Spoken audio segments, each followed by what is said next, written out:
how I met my first love, which almost felt like my last. Hi guys, I was 19, and it was back in the day, August 2015, I can't remember, when the internet wasn't seen as a creepy-ass place. I went on Messenger and joined some random chat room for teenagers. I said something and she 25 private messaged me and we began talking. I knew nothing about heartbreak or being let down by a girl, so I went in with no qualms or reservations about what lay on the road ahead. We talked a while before she had to go. I found out she was a year older, lived some distance from each other, and liked a lot of the same things I did. Things progressed as they do, from us talking every few days to every day and to having regularly scheduled times when we would be online to chat.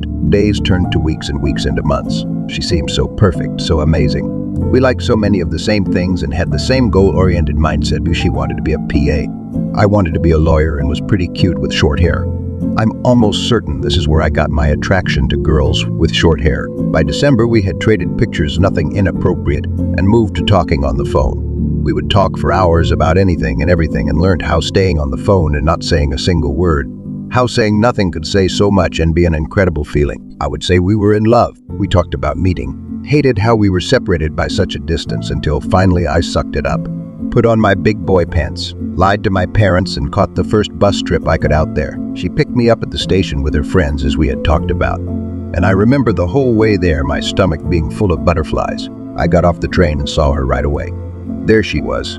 All the butterflies and knots left my stomach as I saw the girl I had shared and opened up to over the last 5 months. She was prettier than her picture, had the voice of an angel, the most radiant smile, and when we first kissed that afternoon, it left me with an intoxication I haven't experienced again and don't think I ever will. That night, as we sat on her floor watching a movie, we shared those 3 little words, something we had said online and on the phone, but now they meant something. They actually had a deep, passionate emotion behind them. I had to leave 2 days later, and a very tearful goodbye and promises of returning or her visiting me were made. Unfortunately, those promises were not to be kept. We never got to visit again, and as spring gave way to summer, she got a job as a camp counselor nearby. She said she would be waiting, and I wrote once a week as she didn't have access to a phone all the time. And I was at a camp closer to me working as a sit. The hot days of summer gave way and I finally was able to talk to her again on a regular basis.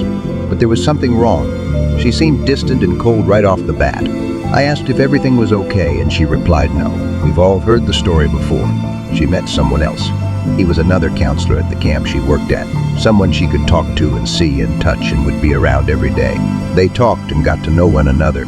And one day she said when they both had off, she lost her virginity to him. She said she was sorry, but knew this wasn't going to work anyways. The distance was just too great and too complicated. I didn't know what it was. It felt like the plug had been pulled on the bathtub that was my heart, my soul. I didn't get mad because I didn't know what to do. I wished her good luck and goodbye. I wallowed in self-pity for a while. My friends and games helped get things off my mind.